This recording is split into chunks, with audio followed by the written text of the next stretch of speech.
you for being patient. We had our first speaker coming from Toronto, so thank you to her for diligently getting here as quickly as she could. It is fantastic to see all of you out here tonight for Change the Ratio Waterloo Region. My name is Stephanie Rozak, for those of you who don't know me, and I am the Director of Year of Code Waterloo Region.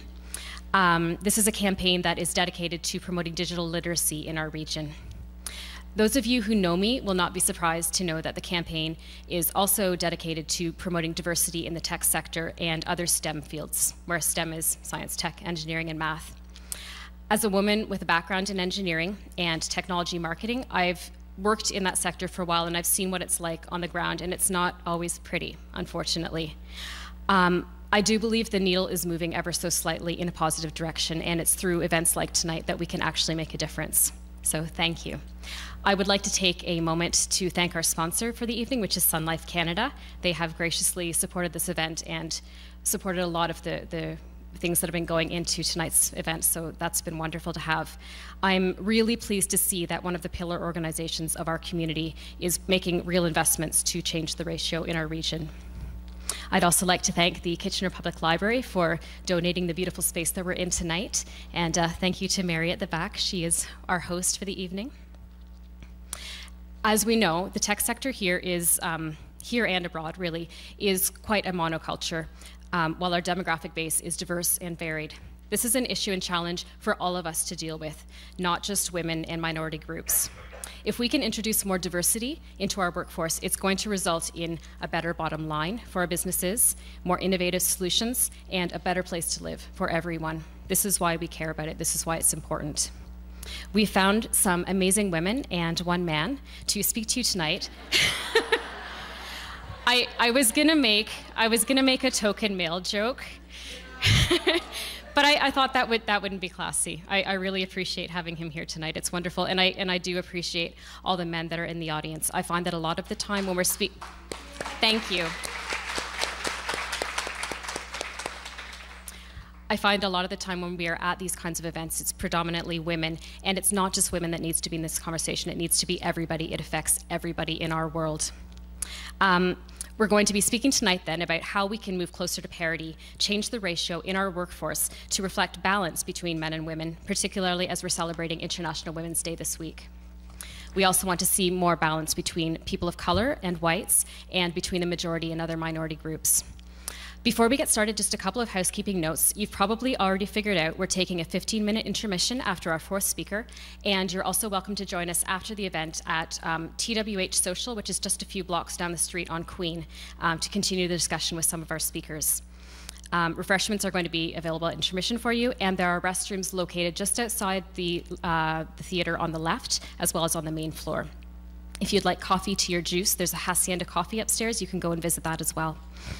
The wonderful library staff are here if you have any questions, and we've also got a few Year of Code staff floating around, so please ask someone who knows what, or looks like they know what they're doing. Don't ask me. Without further ado, let's get started learning how we can all change the ratio here in Waterloo Region, because it's 2016. Our first speaker, Vandana Juneja, is a Senior Director at Catalyst Canada, which is the leading not-for-profit research and advocacy organization dedicated to creating opportunities for women in business in Canada. She manages relationships with Catalyst support companies in Canada, such as Sun Life. They are a member. She coaches members of the Canadian business community on strategies to advance women into leadership and to create more inclusive workplaces where all diverse groups can thrive. Vandana is a frequent speaker on a broad range of topics, including taking charge of your career, high potentials in the pipeline, biases, stereotypes and inclusive leadership, mentoring and sponsorship, engaging men in inclusion, and women on boards. Prior to joining Catalyst, Vandana worked as a manager in the global diversity and inclusion groups of 2 Canadian banks, and prior to that, practiced law.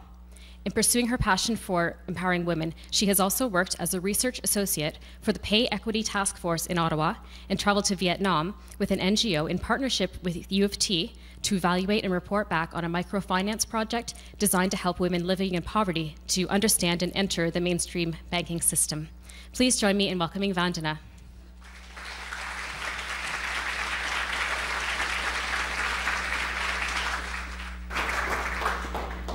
Thank you so much, Stephanie. And hello, everyone. It's great to be here. I hope you are excited about a great evening. I want to say congratulations to Year of Code on this terrific event, and also to Sun Life for being a sponsor to have this conversation taking place. I wanted to share with you a few things today. First of all, actually, before I do that, I'm just going to quickly tell you something about Catalyst. So we are, as Stephanie mentioned, a global nonprofit. We work with organizations around the world, including in the US, in Canada, Europe, India, Australia, and Japan. And we work with large companies to talk about how they can actually be more inclusive overall, not just advancing opportunities for women, but also for men and for all diverse groups. So when we talk about diversity, what are we really talking about? There's different dimensions of diversity. There's, first of all, the visible dimensions, things that may be quite obvious to us. First of all, gender. Typically in a conversation, when we come up against someone, we're going to realize what gender they belong to. We're also going to be able to identify, for example, skin color. Many disabilities we'll be able to identify. But there are those invisible aspects of diversity as well, which we don't want to lose sight of. For example, disabilities. There's invisible disabilities which we may not be catching on to. Mental health often falls under this category. Other ways of seeing difference. We want to recognize diversity of thought, people's backgrounds, experience, education, where they've worked, how they've worked. Are they a newcomer into the organization at a lateral hire, or have they grown up in the organization? These all impact differences in the way that we think and that we engage with one another in an organization and outside of the organization. So when we look at diversity, we want to be able to look at all of those different factors. Inclusion is a different word. So you can often say diversity is the mix, inclusion is what we do with that mix. Diversity may be invited to the party, and the inclusion is being asked to dance at that party. So it's how we engage people. We could have a diverse group of individuals in a room, but if we're not engaging them and including them, we're not going to be able to leverage their full potential as talent in an organization. And employers are going to lose out as well then. So that's a bit about diversity and inclusion. So why does it matter? I've touched on that very briefly. And there is a ton of research out there. There's a ton of studies where you can learn more about why diversity matters. But this will just give you a very quick idea. First of all, in our research at Catalyst, we've examined these 4 different pillars of the business case for diversity, why it matters, why we need more inclusion in our organizations. Greater financial performance, enhanced market reputation, perhaps with greater CSR ratings, greater employee productivity, and also enhanced innovation, creativity, problem solving, and things like that. As well, what we did at Catalyst is we do a lot of research at Catalyst. So we've done global research on inclusion. And this is one particular study I thought I would highlight for a minute, actually. In 6 countries across the globe, we looked at inclusion, and what we found was that in order for employees to feel a sense of inclusion, they needed to experience 2 things. Number 1, a sense of uniqueness, and that's being recognized for their differences, what they bring to the table, what talent they have that's different from others. And then number 2, a sense of belongingness. Are they part of a team? Are they part of a broader business group? Are they part of an organization? So do they feel they belong? We're recognizing separateness and commonalities. These are 2 slightly different things, but people need a bit of a balance between these in order to feel included. And why does that matter? Why are we in this room talking about inclusion? Well, because we found that organizations that had employees who felt a sense of inclusion experienced 2 things. Greater team citizenship, where people were stepping up and going above and beyond in their roles, perhaps to meet deadlines, projects, etc.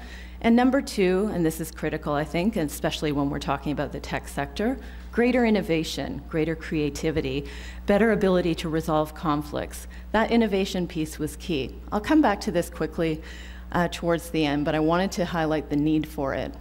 So at Catalyst, as I said, we do a lot of studies. We talk about why this gender gap especially exists. When we look at the representation of women in business and women in technology, we see that representation when it's in a graph style, it ends up being a pyramid where there's very, very few women at the top. So why do we have that? Well, we've examined that and we've asked individuals why they see the reasons for this gap. We hear often different explanations, such as women are taking time out to have families, women don't have enough mentors in the organization. We hear that women are hitting a glass ceiling. Well, in fact, in our research, what we've seen is that women aren't hitting a glass ceiling, they're experiencing more of a sticky floor. In our study, and it's unfortunate, they really are experiencing this sticky floor. So in a study of over 10,000 MBA graduates, a longitudinal study over the course of several years, what we found was that on average, women in their first role post-MBA were making $4,600 less than men. And these were apples to apples. Marketers to marketers, investment bankers to investment bankers. There was a $4,600 gap in our global study. And then we did a study in Canada. Who wants to guess whether it was bigger or smaller, that gap? Bigger? Okay, we have a pessimistic group. So what we found was, you're right, unfortunately, the gap was much greater. It was over $8,100 in their first role just out of MBA school. So that's a pretty critical difference when you think about that gap. And so then we also looked at a study that involves the tech sector, and we looked at women in high-tech industries. What we found there was that, first of all, when they had gone out to take an MBA program, and I apologize, I don't expect you to read all of this, but I wanted you to have a sense of it visually. When men and women out of their MBA schools in this longitudinal study had the opportunity to go into tech-intensive industries, 75% of the male grads with those tech-intensive skills were going into tech-intensive industries, while only 35 or 36% of women were. Furthermore, we were also seeing that women were leaving those industries at higher rates.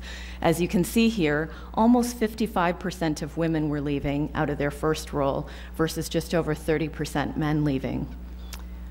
Furthermore, and this is another thing that we saw at that entry level, which speaks to a bit of that sticky floor as well, more women were going into entry-level roles versus men. So there were differences that we were seeing here. And then lastly, I'll touch on this one, which was being an outsider. More women reported feeling like an outsider in these tech-intensive industries, whether it was with respect to their teams or other ways of engaging in the organization, but they were feeling like outsiders. Catalyst does some research on the experience of being an other in the workplace. And what we find is that individuals who feel like an other typically don't belong to the standard normative group that they're working with or interacting with. They feel somewhat different. They ultimately start to do something which is downsizing their aspirations, and that's why it matters to organizations. So 3 of the main barriers to advancement that we saw in our research for women in the tech-intensive industries was, number 1, we're going ahead very quickly here, apologize. Number 1, we saw a lack of role models.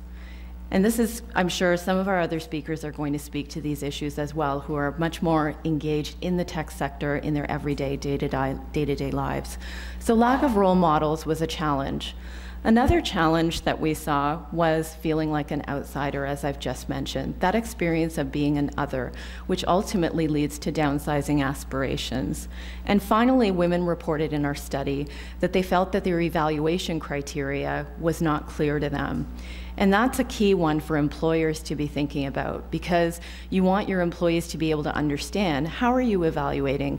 Why are you evaluating the way that you are? Why are certain individuals getting those plum assignments or those hot jobs, as we refer to them at Catalyst? You want to be able to look at your evaluation criteria quite critically. So as I mentioned, facing that uphill battle, what women start to do is they start to downsize their aspirations, and fewer women start to go into a field. So a few of the things that can be done, you can deduce that from what we've just talked about very quickly, is first of all, making sure that men and women are coming in on an equal footing in these roles. We don't want to have that sticky floor. We don't want men to start off here while women start here. That's a challenge, and it's something for employers to address. Secondly, we want to be able to engage both men and women as champions. And I'll talk quickly about mentoring versus sponsorship. You want men and women to experience sponsorship in the organization.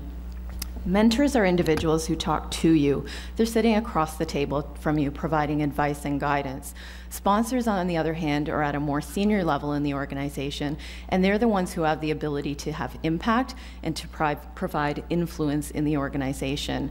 Women, on average, come into organizations and find a sponsor almost everywhere that they can, or sorry, a mentor everywhere that they can, as well as outside the organization. Men, on average, what they do is they come in and they say, who do I need to get to know at the top who's going to help me to advance to that next level? That individual, that person who's talking about you at the succession planning table, who's telling people, you know what, I know you're considering this slate of individuals, maybe you should consider so-and-so, they have great skills as well. That's your sponsor, and what women need to do is find a sponsor within the organization. So we want to be able to engage both men and women as senior individuals to be good sponsors to those rising up in the organization. And then lastly, organizations do need to make sure that their evaluation criteria are very, very clear, both to men and women. You don't want to have your employees and your tech employees coming back to you saying, I'm not really sure how I was evaluated, but I know that so-and-so got considered for this role and I didn't.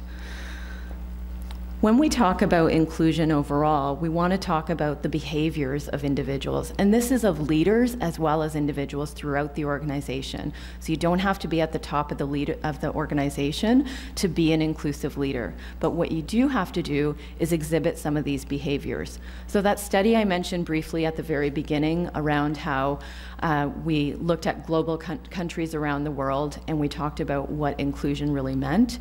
We went back to that study and did some further research to say, hey, what are the behaviors of inclusive leaders and what can they do differently? And what we came up with were these 4 behaviors, and we call them the EACH mindset, standing for empowerment, accountability, courage, and humility. And empowerment being, having your employees and your individuals who work for you, sending them out there, allowing them to do the good work that they do, and knowing that you have your back, or that they have your back. Accountability, holding them responsible for the work that they're doing, provided that they have the control to do it. And the courage, this one is really a key one. Have those difficult conversations with individuals throughout your organization as leaders and as individuals throughout the sector. Have those conversations where you're saying, you know what, I don't really agree with this decision. It might be unpopular, it might not be in your personal best interest, but it's in the interest of the organization or the company as a whole. That courage one is pretty critical. And then lastly, there's humility. Have the ability to listen to others, admit to mistakes, talk about where you might have had a misstep and how you've corrected course over time. So that's the EACH mindset. And a few very basic things that you can do here, as I've mentioned already, is understand that business case for diversity and inclusion and be able to talk to others about it. Explain to them why diversity matters and how it can benefit the organization or the company. Keep in mind that key factor about enhanced innovation when you have different thinking and different minds coming together to solve common solutions and common problems. Engage both men and women as champions of inclusion. If that representation of women looks like a pyramid, you know that a large percentage of the individual at the top of the organization are men. Engage those men, make them your champions, and make sure that they're on board to creating more inclusive environments. Next, find a mentor, attract a sponsor. Oftentimes, one leads to the next organically, where someone is a mentor to you, and over time they learn more about you, more about your skills, your abilities, your aspirations, and they're going to be quick to be able to go out there and advocate for you and advocate on your behalf. So find those sponsors. If you're in a senior leadership role, be a sponsor, be a mentor, be able to give back. And that leads to being a role model. As you're climbing up that ladder, make sure that you bring someone with you. Don't shut the door on the next level below you, and ensure that you're being a good role model to others.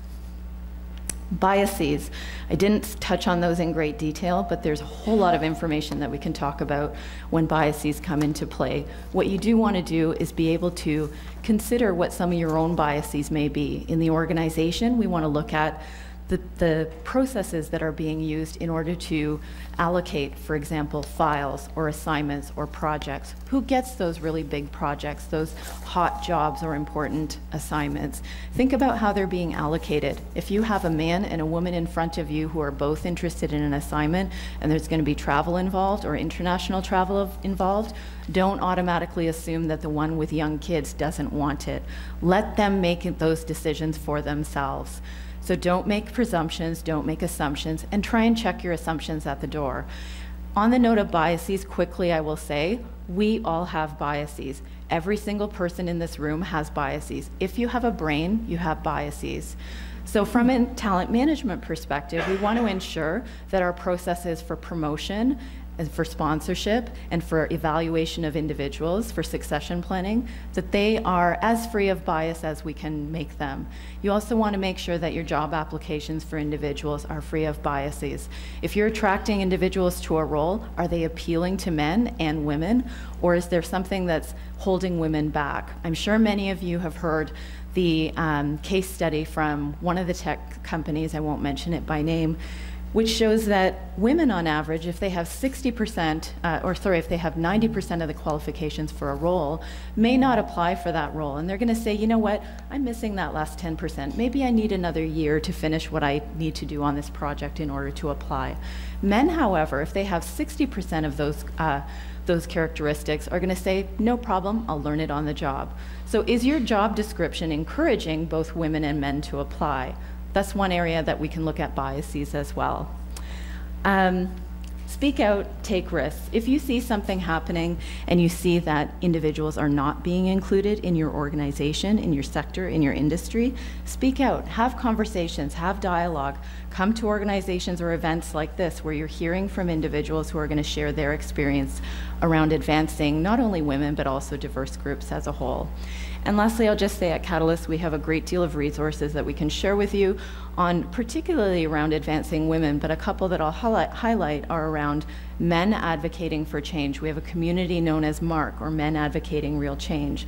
This is a way for senior level men or mid-level men in different industries and sectors to come together for conversation around inclusion, why it matters, what they're doing about it in their organizations, and how they can help other organizations to be more inclusive. And then lastly, inclusive leadership. Learning about those 4 behaviors, that each mindset. If any of you are familiar with edX, there are courses on edx.org. They're free courses. They're Catalyst courses that actually speak to these 4 different behaviors and how you can actually further develop them, not only in your organizations, but also in your personal conversations and personal lives. And on that note, I'll just leave you with my contact information. I'm happy to speak with anyone in more detail, and I wish you a very happy International Women's Day, and I hope you'll enjoy all of the speakers to come. Thank you.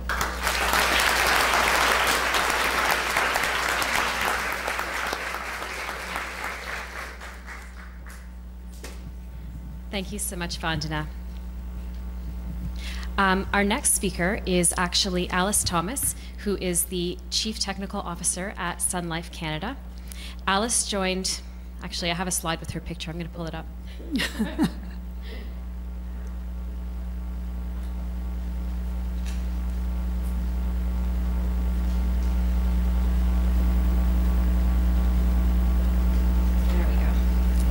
We've got 2 PowerPoints going tonight because we've got different artistic visions about aspect ratios, so bear with us. Alice is, she's been with Sun Life since 2007, and she has over 30 years experience in technology, the last 20 specifically focused on digital solutions. In her current role, she is responsible for technology enablement of the company's digital strategies globally.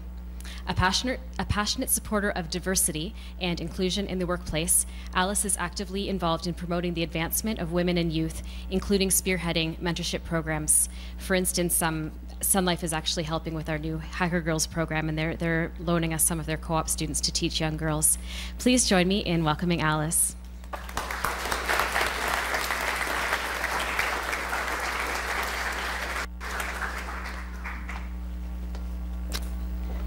Thank you. Thanks, Stephanie, for that great intro. It's a real pleasure for Sun Life to be here today, sponsoring this event, and really wonderful to see the sea of 200 Sun Life chairs here supporting. And thank you to all the men and women that have come out tonight. I know it's an evening and you've taken time out of your busy schedule to be here. So my role at Sun Life is leading an amazing technology team. We're a global team of about 400 people. And the team is really focused on digital solutions. So we have men and women on the team. We have teams across the universe that are participating in our projects. And, you know, encouraging women to join technology, as Stephanie mentioned, is a real passion of mine. So I'd like to talk to you a little bit today about why this is an important topic for Sun Life.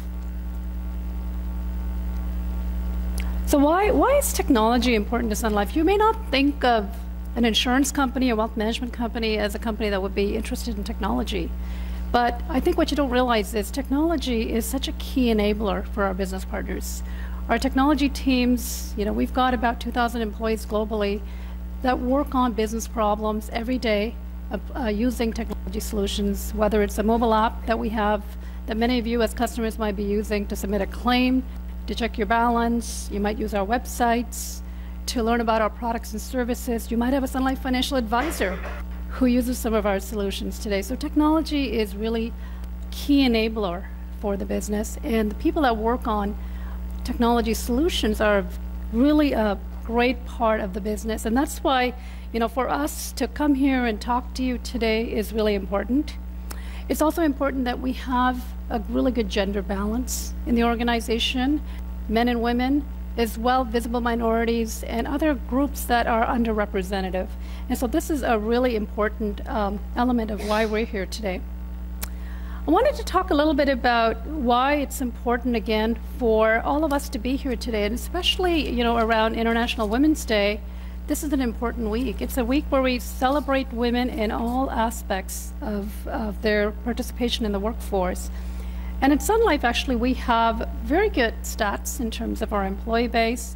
We have over 60% women globally, and we're a big organization, which is a really good number. When you look at our executive ranks, we have about 30% of our executives are women, and the board representation is also about 30%. So one of the interesting things, you have those stats, is that when you have that level of women participating on boards or leadership roles, it does help the bottom line. I know Vandana talked a little bit about financial performance, return on investment, innovation. This is why having the ratio and increasing the ratio is really important. Within the technology organization, we are so excited that we're at 40%. It's a good number, it's a great number, but is it enough? We can do more.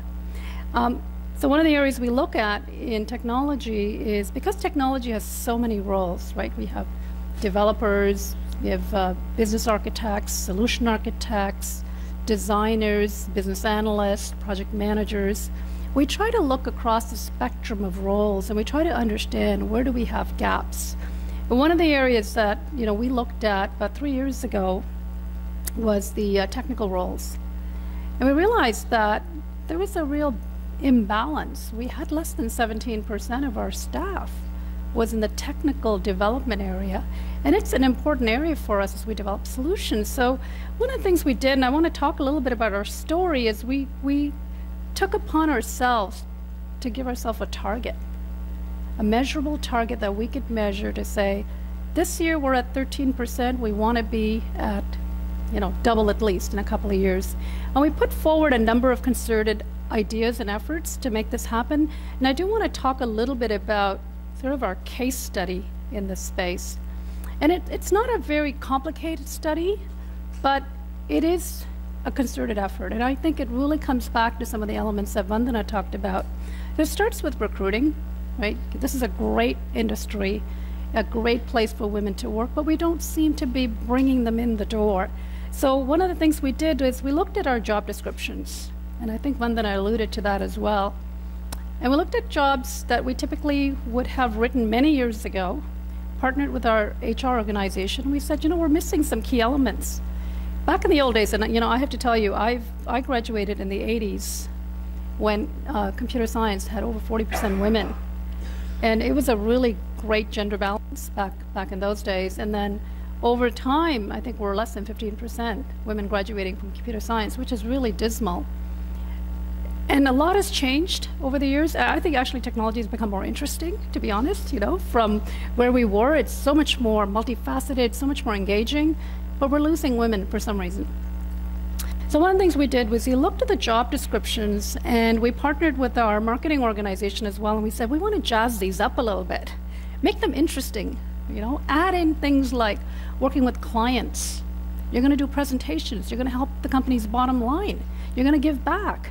Make it really interesting. And I think just doing that alone, it's amazing how much attention we got. We partner here with the University of Waterloo, is one of the universities we partner with, and we ended up getting a lot more resumes coming in the door, men and women, which is great. And I think some of the newer roles that are coming, you know, and I was talking to one of my colleagues earlier, whose daughter is here. I was trying to recruit her very early on. She's only in grade 11. But some of our roles in technology also have great creative elements. And I know a lot of young people are interested in creativity as well. So it's not just coding like it used to be way back in the old days when dinosaurs roamed, right? Things have changed, and we want to attract people to come. So changing that, I think, was a big step. Second thing was really focusing on campus recruiting. So partnering with our HR department to go out and do co-op hiring. Co-op hiring has been around for a long time, but really focusing to say we're going to hire so many co-ops every semester, bring co-op students in, and then give them exciting work. But in order to attract the women, we had to do something a little extra. We had to take female managers with us to do the interviews. Like before, we might not have thought about it. Whoever's available might have gone. Now we're very concerted and focused to say there's going to be a female manager that's going to be there at the interviews. We're going to take young people with us that maybe have only been with us a year or two, so to go to these interviews, so that when someone comes for an interview and they see a young person, they're like, oh, she looks like me. I want to work there. So I think those things have really made a difference. We've brought in more young people. The other thing we're doing is once we bring them in the door, we try to make sure that we have a great retention program. And I know Vandana did mention mentors. We have a buddy program, especially for every new grad, we have a buddy program. And then we also try to do matching, a mentorship program where we try to have people mentored, whether male or female, it doesn't matter, but at least they have a mentor, someone to talk with, someone who can help guide them. The other thing we're starting just recently is a passion of mine, because I had the fortunate experience of living something like this, was a community of practice for new grads. And again, back in the 90s, actually, when I was at a company, they had a great program for new grads. And I think this is something that we want to resurrect again. And it's not just for women, but it's for men as well. But it's a community, a cohort that are going to learn together and participate and stay together. And I think that those are some of the things we want to do in this space. As well, I think one of the other things that we found is as we're starting to increase the number of women in the organization, we want to give them a community. So last year, I launched the Professional Women's Network, which is really an online community. It's a SharePoint site. It's not anything fancy, but what we did is we brought people together into a community where they can come in and share ideas, they can talk about things, they can refer books. We interviewed leaders.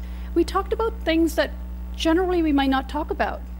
We talk about changing the ratio. We talk about applying for a job. We talk about you don't need to have 90% of the qualifications to apply for a promotion. So those types of things have really brought people together. We started with a membership, honestly, of about 10 people. And being a global organization, we've been talking about it, and we're now at about 200 people, men and women. We opened it up. We said to the guys, please come. There's nothing here confidential. We want you to participate in these conversations. So we have a couple hundred people that are in our community. The community is now international. So we have volunteers from Philippines, from India, from Montreal, from Toronto, that participate together to add content to this community and brings the community alive.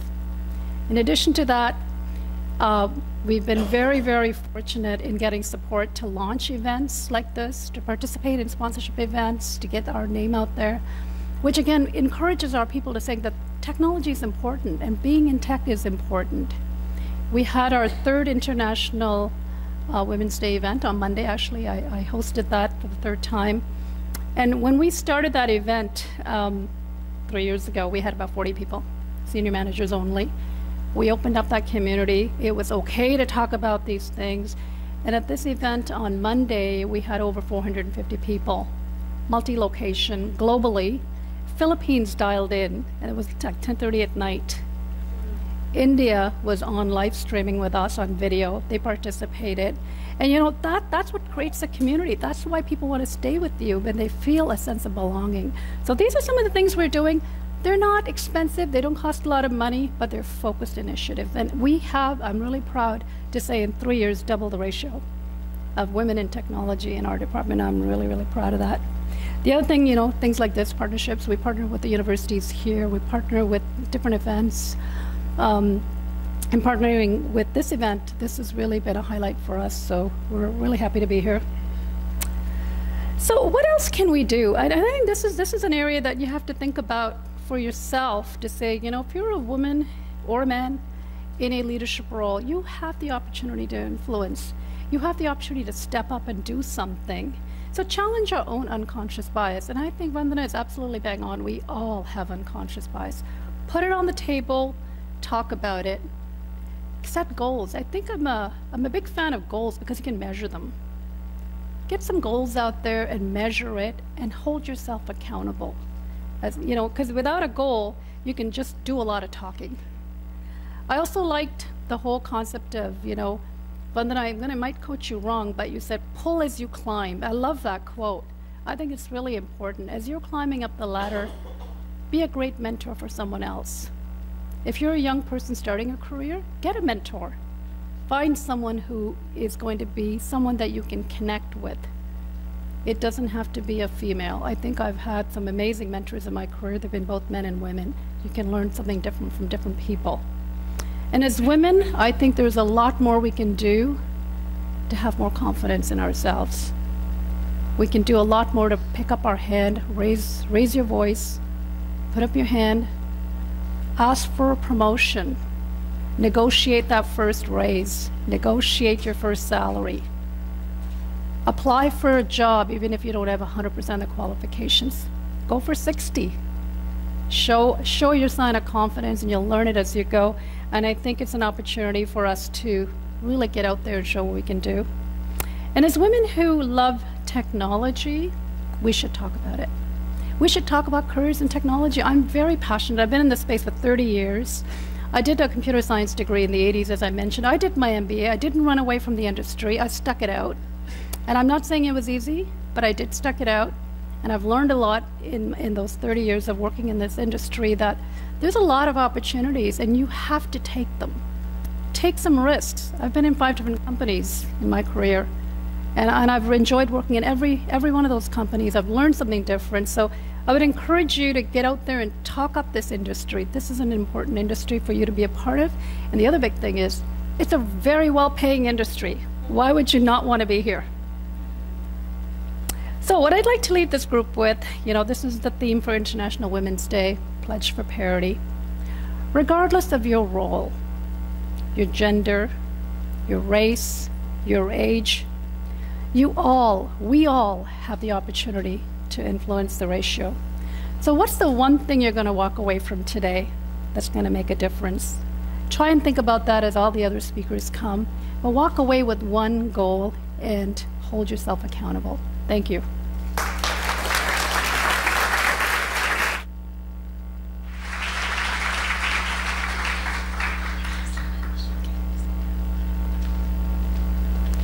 Thank you so much, Alice. I am really inspired, as I said, to see that there are companies in our community that are interested in making this change.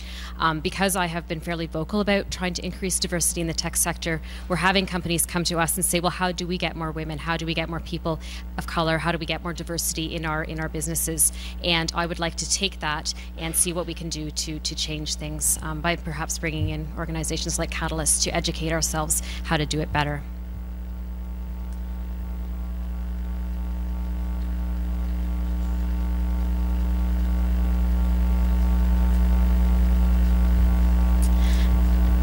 Nope. The one thing about technology is it never works the first time. and usually not the second time either. It's good to be able to just wing it. Our next speaker is Dinah Shee, and she is a software engineering student from the University of Waterloo. I am really excited to hear her talk because she's working on a super cool project. She is the director of Women Who Code Waterloo and the creator of the KW Diversity Report, which is what she's going to be speaking about. Dinah has also worked in software engineering at Yelp, Adapar, and BlackBerry. She is passionate about engaging and connecting men and women in industry to build a supportive network of strong technical women, people of color, and allies. Having seen the scarcity of gender and racial diversity in Silicon Valley firsthand, Dinah hopes to instill the value of diversity and inclusion early on in Waterloo Region's fast-growing tech community. Please join me in welcoming Dinah.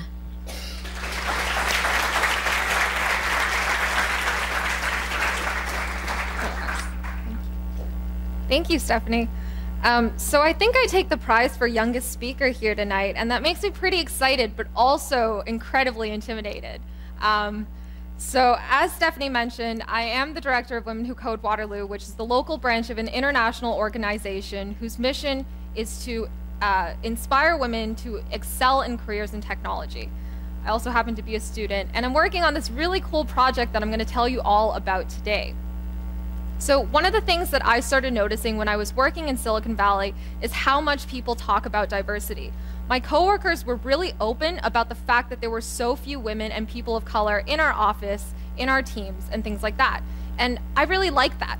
I really like talking about that. And a few years ago, a lot of these really big tech companies started to release their diversity numbers. So most of you have probably already seen this information or have heard of it, or have heard about it at least. So these are Google's numbers for 2015.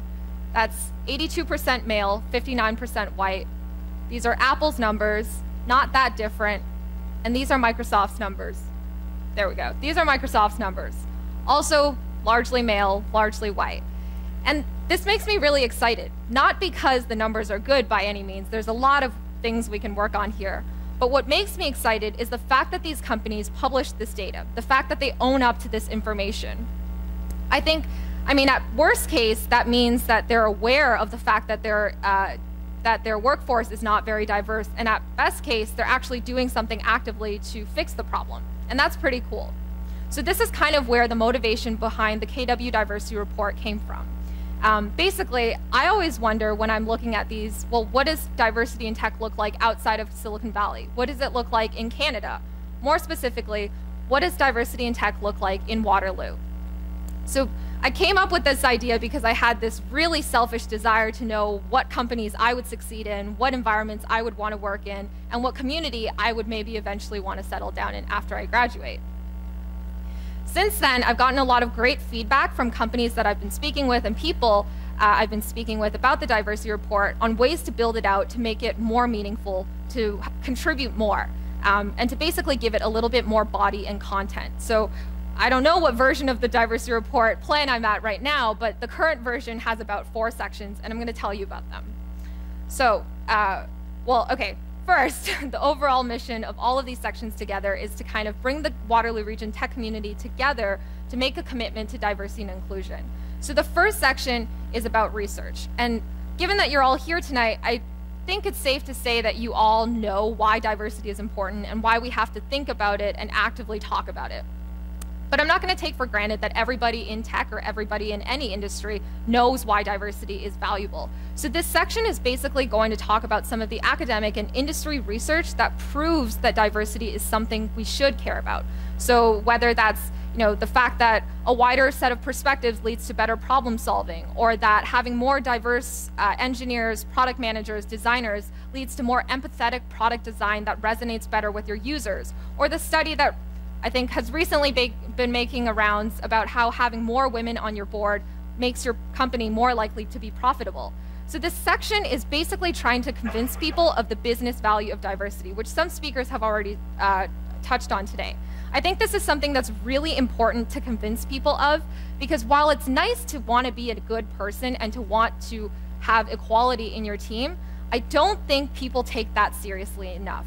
Until leadership understands that diversity is something you do to drive growth, to drive revenue, it's not going to be a high enough priority to their team. So that's what we're trying to convince people of. The second portion is going to be a set of interviews, and there's kind of 2 tracks for these interviews. So the first track is to talk to people from the margins, so a diverse set of people from the local tech community, to ask them about their experiences, what they've gone through. And we really want to hear from them what the community can do better to support them, and if they have faced discrimination, what the community can do to prevent these harms. I think oftentimes diversity, I mean, even in the graphs I just showed, diversity sometimes gets reduced to a numbers issue, but really when we think about it, diversity is a very personal experience. When you get discrimination at work, it's something that's hard to deal with, and that's kind of what we want to address. We want to make sure that diversity, or the personal aspect of diversity, is something that comes through. The second track for our interviews is to talk to leadership, and a lot of these leaders are going to be white men. So I think it's really important to engage with leadership in general as well, because I really want to hear from leadership themselves why they think diversity is important, what the exact moment was that they realized having more diverse teams was actually going to be good for their business. And I think this sets a really good precedent to encourage other leaders to step up and make a commitment to diversity and inclusion. The third part is data, and this is obviously what kind of started it for me in the first place.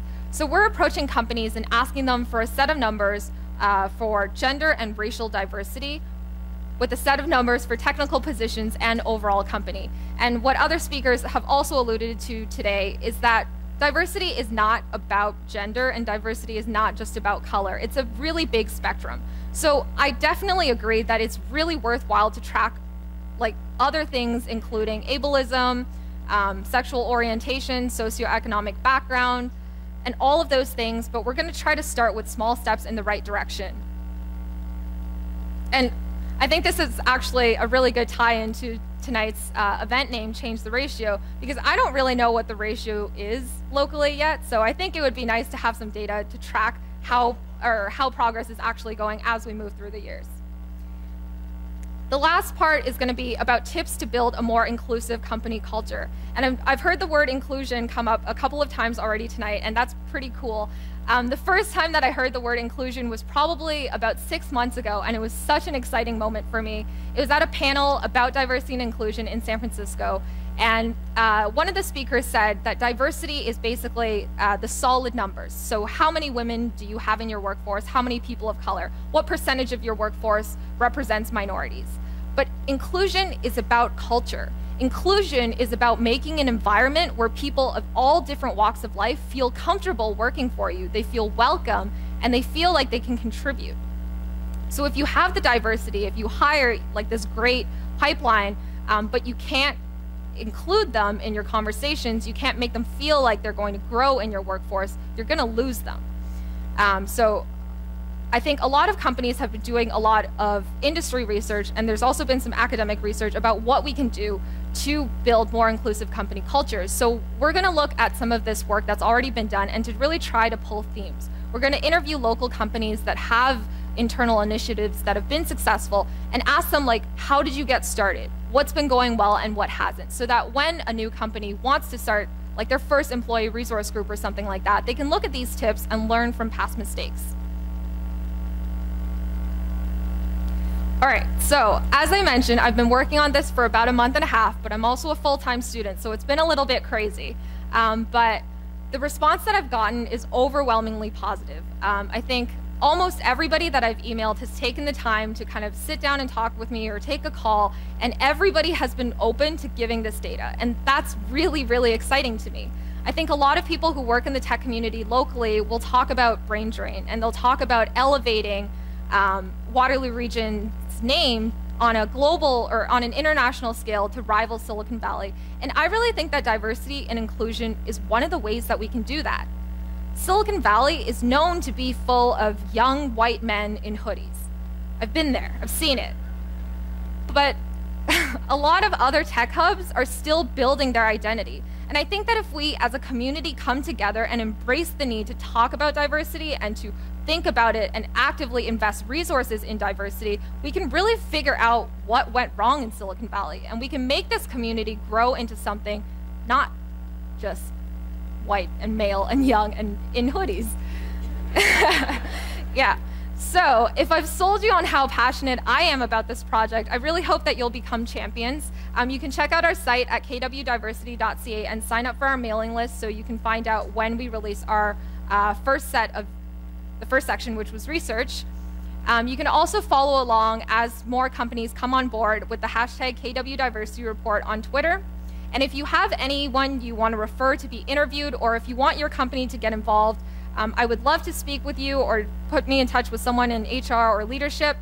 You can tweet at me at Dinah Shi or reach me at dinah@kwdiversity.ca. And that's all I have for you.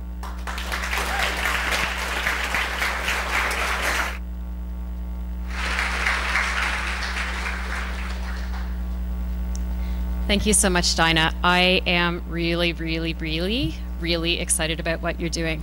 I don't know if that comes across. We will be posting the link to Dinah's site later, so check our Twitter and our Facebook feeds, and you'll see that there if you want to check it out. Our next speaker is Tony Bridgepall, who is a co-founder of MyoVision, and as some of you may know, MyoVision is a local technology company specializing in solutions for the traffic industry. Tony is currently responsible for the direction of the company's sales activities, and he is an alumni of the Shad Valley program, which I just learned this evening, and I think that's awesome. I am also an alumni, and it's a fantastic program for teens that are looking at science and business and engineering and things like that. So if you are a parent or if you're a teen, I would really urge you to check that out. Tony graduated from the University of Waterloo with a degree in systems design engineering, and he has had many different job descriptions at MyoVision over the company's tenure: engineering, operations, finance, HR, product management, and marketing. Please join me in welcoming Tony.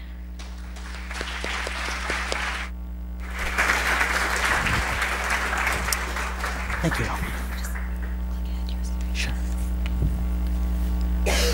So I was actually just talking to Dinah, and I said, you know, you should really include MyoVision in your research report. You can just contact me. I'd be happy to share whatever information about MyoVision with you guys and participate in the report. So yes, I am the token male here tonight.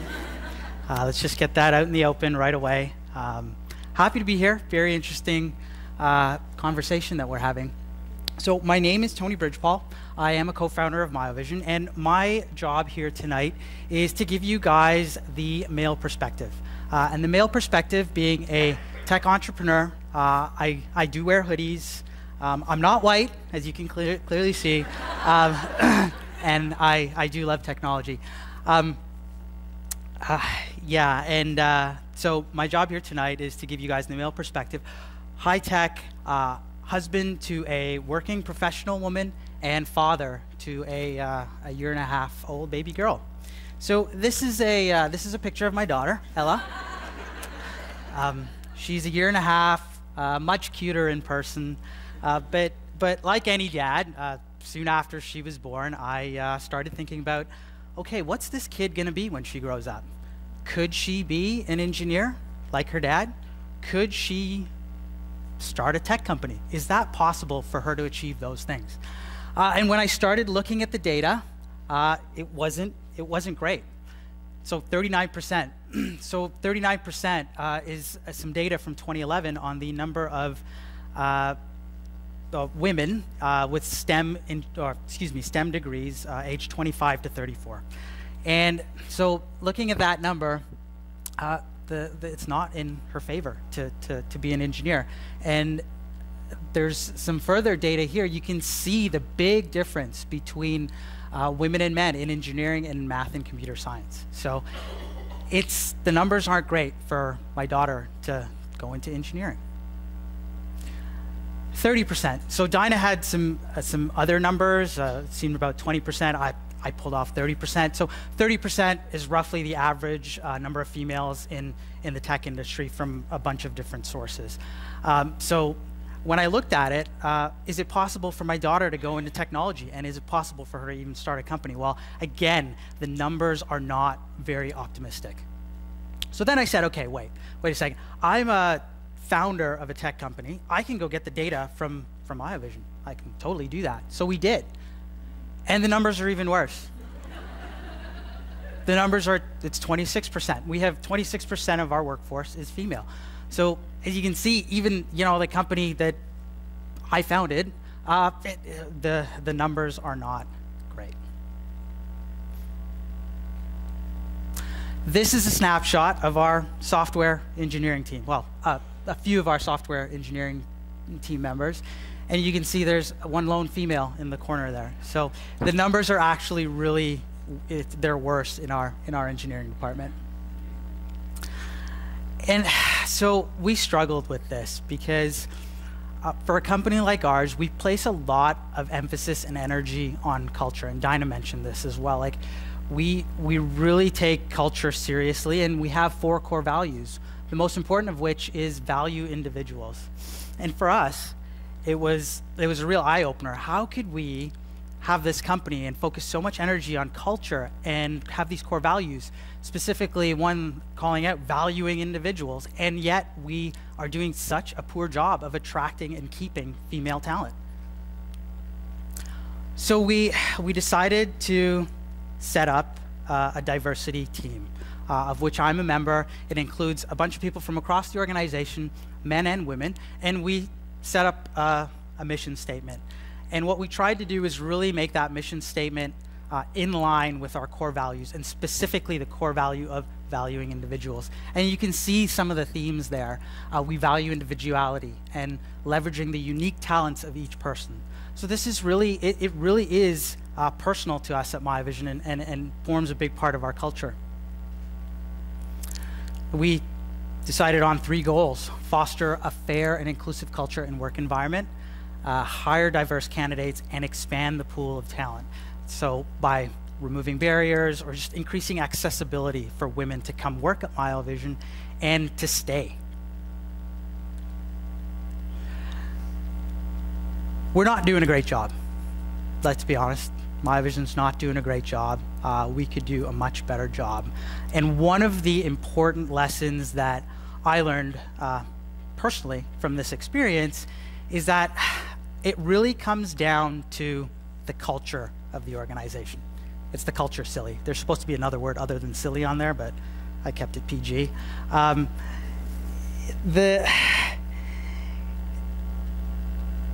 If we stick to our culture and our core values, we believe we can improve our statistics over time. But it's going to take a lot of time and a lot of work and a lot of energy.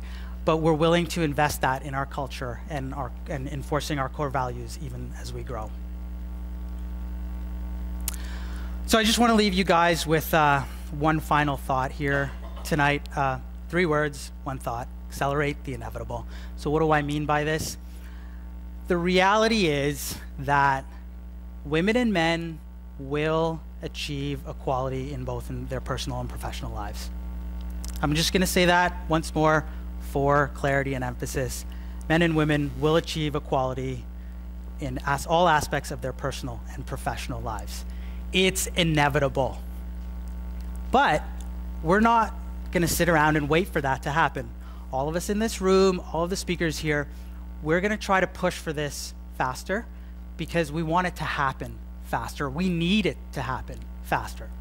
So thank you all for being here tonight, for listening to the speakers, and remember 3 words: let's accelerate the inevitable. Thank you very much.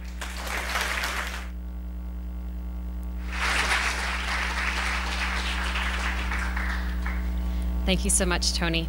And at this point, we are going to move on to intermission, and there's still lots of snacks. Our lovely host for the food, Krista, has been doing her magic for you. Before we head out for intermission, I just wanted to draw your attention to the initiative I mentioned briefly before. Year of Code has recently started a program called Hacker Girls in association with Libro Credit Union. And what this is a program teaching elementary school girls between the ages of grade 4 and grade 8 digital skills under the mentorship of women who are either studying or working in STEM fields. We are very excited about this initiative. We're looking for interested schools, interested parents, interested women who'd like to mentor, and we've got information at our table out in the lobby as well if you want to pick one of those up and check it out. We're going to take a 15-minute break, so that takes us to just about 8:07 for those of us that are pedantic, probably 8:10. Do be on time because we don't want to keep you too late tonight, and we do need to keep going. Please enjoy your time.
We're just going to give it a couple minutes to see if there's any people trickling in, but we will get started in about 1 minute.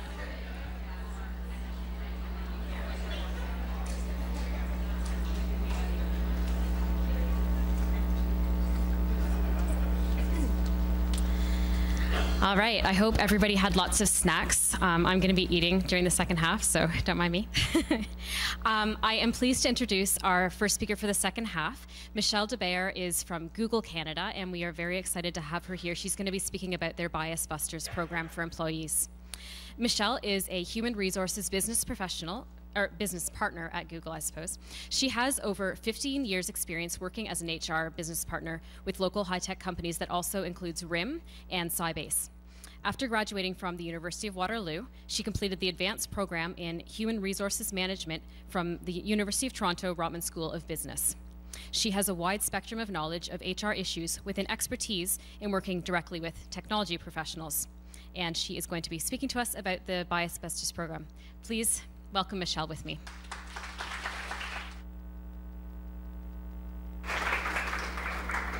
Hi everyone, thanks for having me. I feel a bit like Madonna. I've never worn one of these before, so that makes me psyched up at 8 o'clock to feel like Madonna. We only use Google products, so I have to use a different computer, a different system, but you know, I have to be googly and use what we have, so I can't even use the clicker, which is sad. I'm going to talk a little bit about changing the ratio and what that means at Google. It's really important to Google to make a difference. Why? One thing about being a fourth speaker or fifth speaker in a diversity conference is a lot of people have stolen my thunder already. So you're going to see some stats and things you've already seen today. What's wrong? Oh, you can't see my presentation? Oh, yeah. Go back so you can see the googly guys.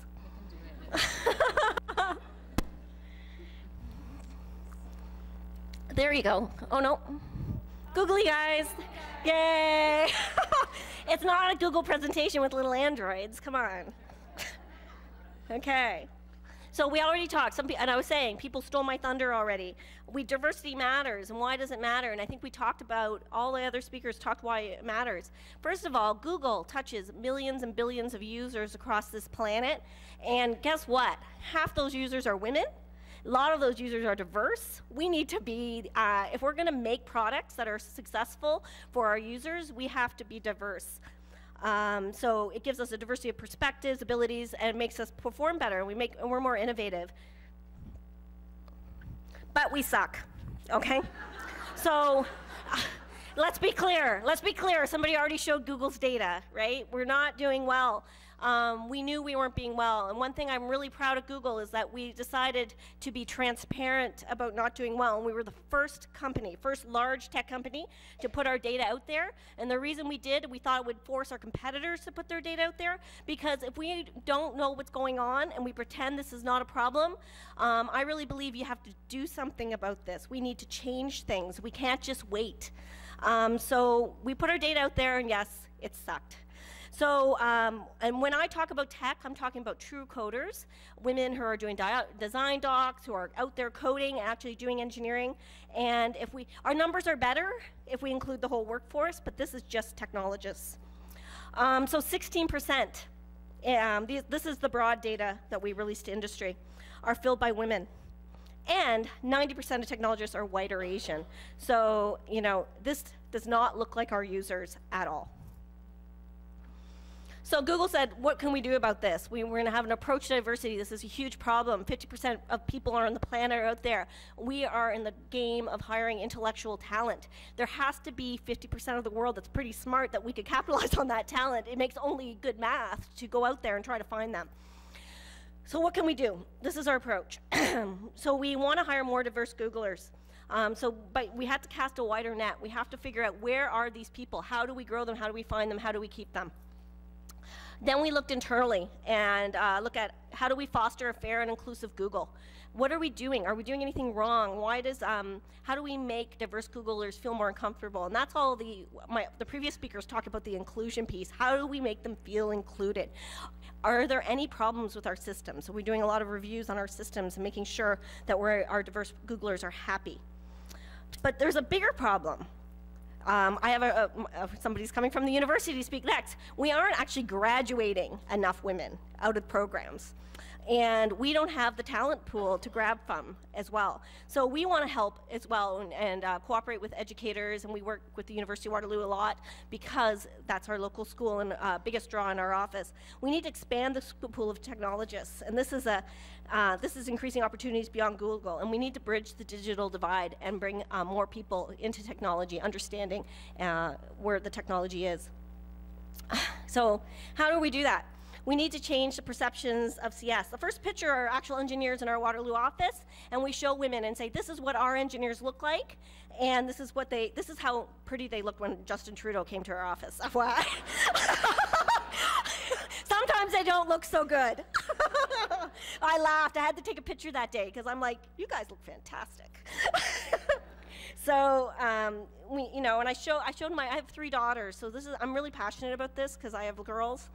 And we need to make them understand that CS is cool, that there's good things, and diverse people do technology, and it's important. We need increased access to K-12, access and exposure. So we run a program where teachers come into Google and we teach them how to teach children code.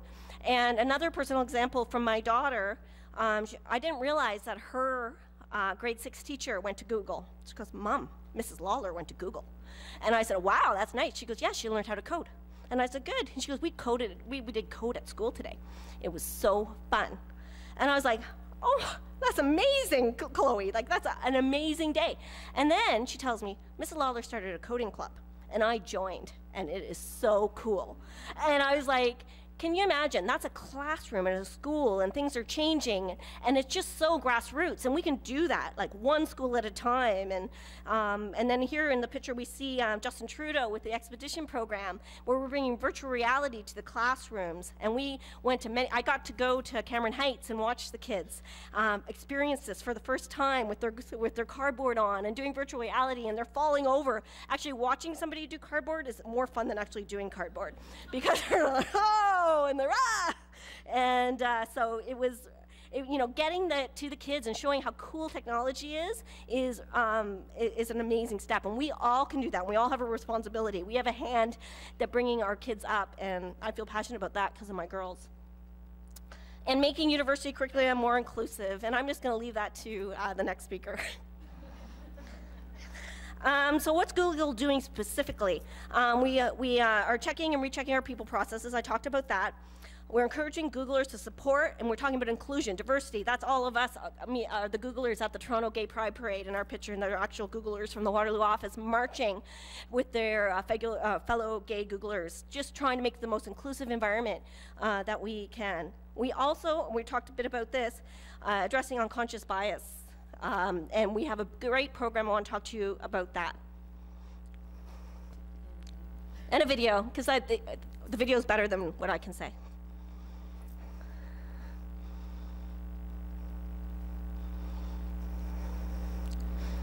Let's hope there's a video, otherwise I will dance like Madonna. What would the world look like if everybody were aware of the stereotypes that they have and the biases that they have? When we talk about unconscious bias, we're basically saying our worldview can actually exert an influence beyond our conscious awareness, and it creates ambiguity. You go to an engineer who's built something extremely innovative, and you say, who do you think your user is? This is where I have the most fun. My name is TV Raman, and I led our work on Android accessibility for 3 years. Write down everything that you think you know about your user with respect to abilities, inabilities, special abilities, disabilities. Almost every assumption that you write down on that whiteboard about this is the user I think I'm building for is questionable, because our various unconscious biases define the boundaries you're unwilling to expand. These biases, they're the shortcuts that our brain has created so that we can deal with the information that we process every single day.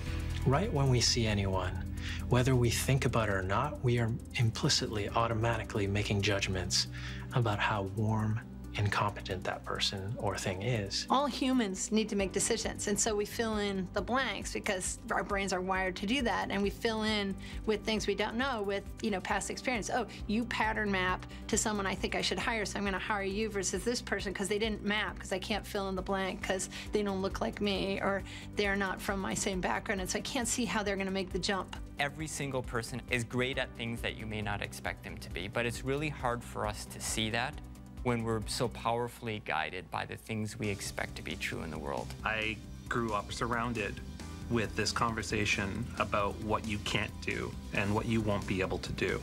My name's Enrico, and I'm an autistic software engineer. The first time I go through the performance review process, I was asked for 5 strengths.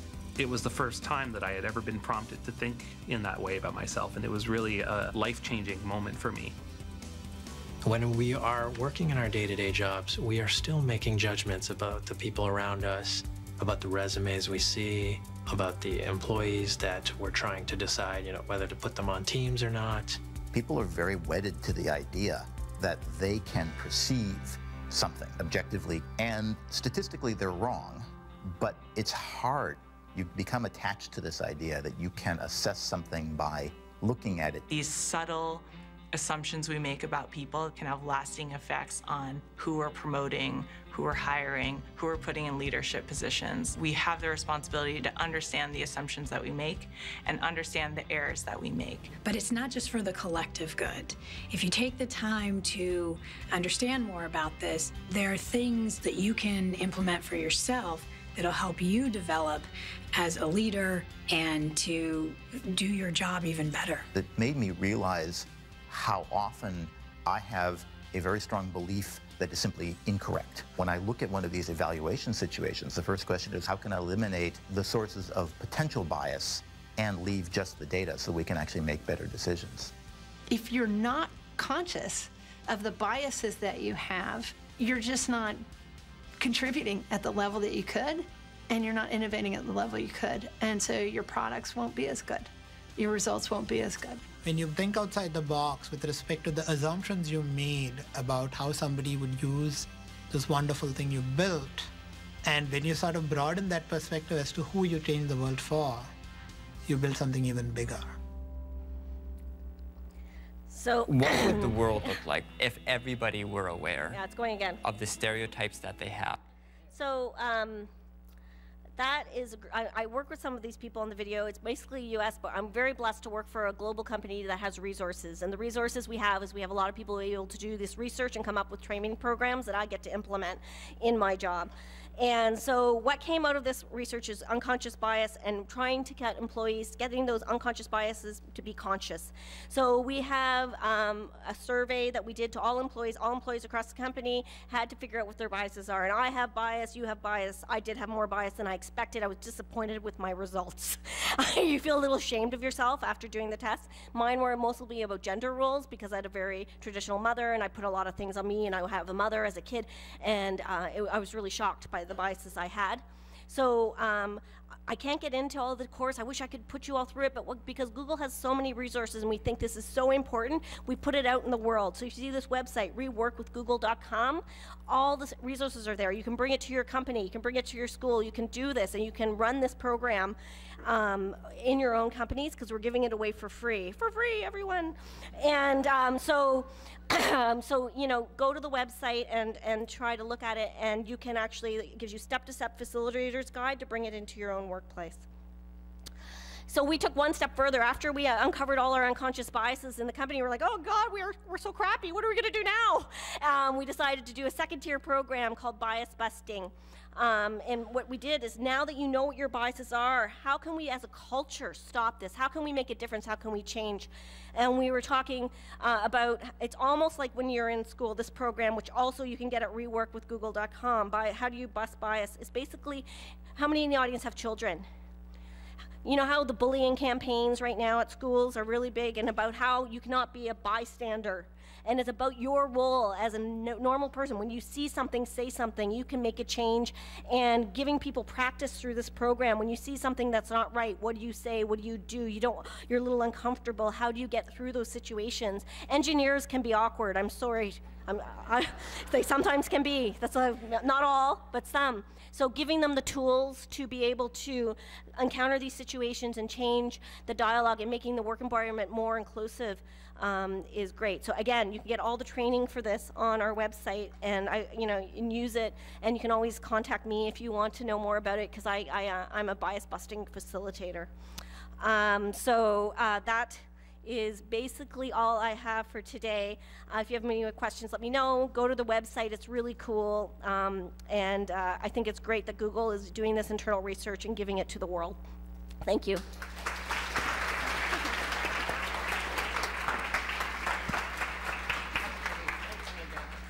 Thank you, Michelle. That was awesome. Our next speaker is Mary Wells from University of Waterloo. She is the Associate Dean of Outreach with Engineering and also Professor of Mechanical Engineering. She is currently the chair of ONWE, which is the Ontario Women in Engineering organization. And I've known her for a while. Well, I actually studied engineering there originally, but I didn't know her then. I just know her more recently through association with the Women in Engineering Committee. And I can tell you they're doing some pretty amazing stuff. What else do I have about Mary? She is she is well known as an engineering researcher and a champion of increasing female representation in the field of metals, mining, and metallurgy specifically. She recently co-chaired the Women of Impact Symposium on this topic. Let's welcome Mary.